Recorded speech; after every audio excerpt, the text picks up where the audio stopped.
மூச்சு சுத்திகள் தொடர்கிறது. கொள்கை வேறு, உறவு வேறு என்பதை பிரித்து பார்ப்பதற்கான நேர்த்தி, நேர்மை நம்மிடத்திலே இருந்தால் அரசியலை தாண்டியும் அரசியலுக்குள்ளேயும் நட்பு இருக்கும். வேறு வேறு கட்சிகளில் இருந்தவர்களிடம் கூட இருந்த நட்பை நீ எடுத்து காட்டினாய்.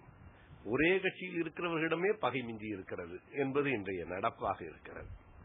இன்னும் நான் பார்க்கிற வரையில் வெவ்வேறு கட்சிகளில் இருக்கிறவர்களை காட்டிலும் ஒரு கட்சியில் இருக்கிறவர்களிடத்திலேதான் பகை கூடுதலாக இருக்கிறது. அதனை தாண்டி இந்த நட்பு குறையாமல் இருக்க வேண்டும் என்றால் என்ன செய்ய வேண்டும் என்பதற்கு கணேஸ்வர் பேச்சிலிருந்து ஒரு வரி மிக அழகாக அமைந்திருந்தது. மேடையில் பேசுகிற போதும் பத்திரிகைகளில் எழுதுகிற போதும் தனி மனிதர்களை தாக்கி எழுதுகிற கண்ணிய குறைவு இல்லாமல் இருந்தால் போதுமானது, நட்பும் நாகரிகமும் மிஞ்சும். ஏன் தனி மனிதர்களை தாக்கி இன்றைக்கு எழுதிக் கொண்டிருக்கிறோம் என்றால், தாக்குவதற்கு யாரிடத்திலும் கொள்கை இல்லாத காரணத்தால் தனி மனிதர்களை மட்டுமே நாம் தாக்கிக் கொண்டிருக்கிறோம். எனவே தனி மனித தாக்குதல்கள் என்கிற அநாகரிகத்திலிருந்து விடுபட்டு கொள்கை விவாதம் என்கிற நாகரிகத்துக்கு நாம் நடைபோட்டால் அரசியலும் மிஞ்சும், நட்பும் மிஞ்சும். கணேஸ்வருக்கு எங்களின் வாழ்த்துக்கள். நீங்கள் சொன்ன அந்த பட்டியலில் நான் வியந்து பார்க்கிறேன். முரண்பட்ட கொள்கைகளை கொண்டவர்கள் மத்தியில் இருந்த நட்பை பற்றித்தான் உங்களுடைய பேச்சு இருந்தது.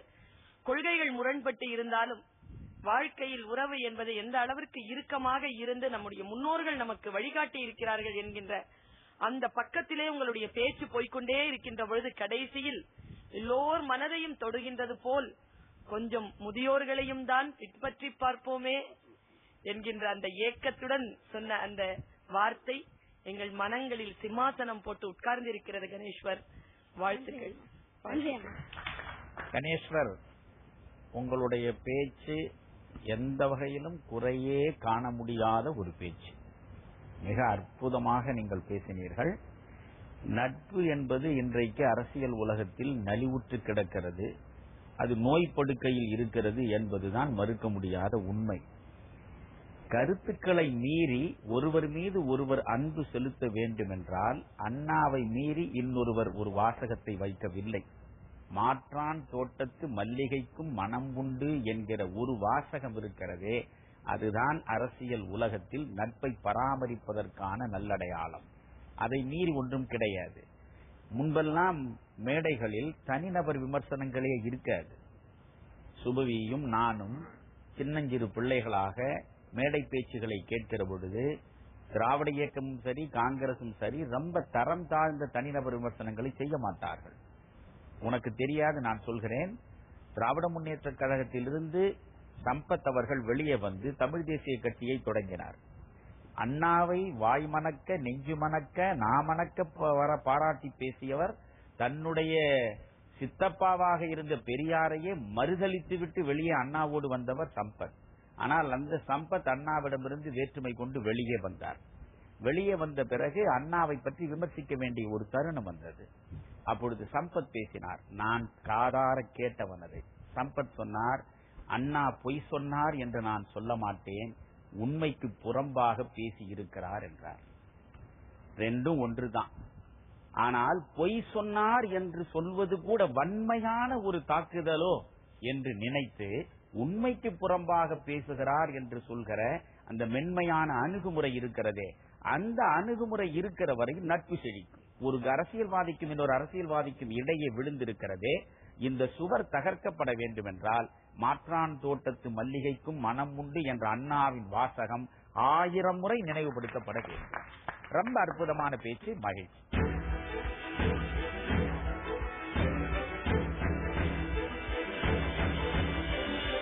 பெயர் இராம கபிலா.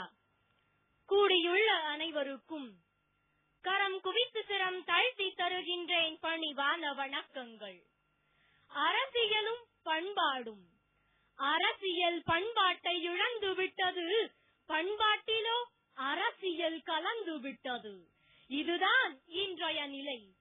பண்பெனப்படுவது பாடறிந்து ஒழுகுதல் என்பது கலித்தொகை.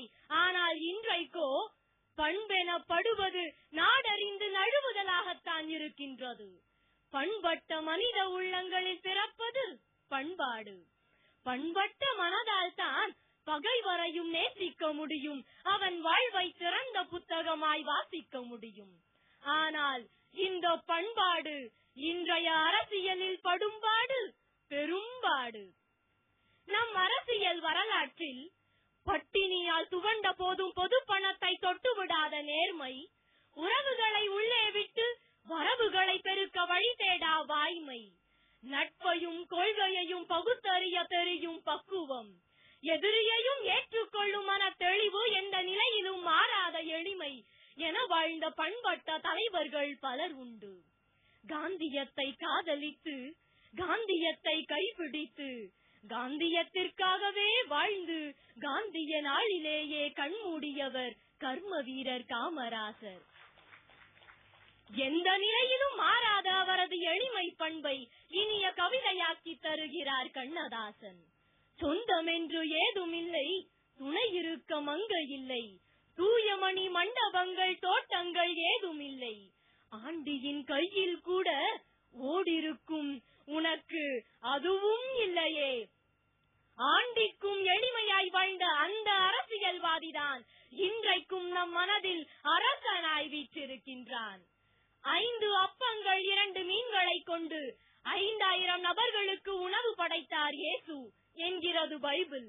ஆனால் இன்றைக்கோ 5000 நபர்கள் உண்ண வேண்டிய அப்பங்களையும் மீன்களையும் 5 அரசியல்வாதிகள் அபகரித்துக் கொள்கிறார்கள் என்றால் பகுத்துண்டு பல்லுயிரோம்பும் மனித பண்பாடு எங்கே போனது?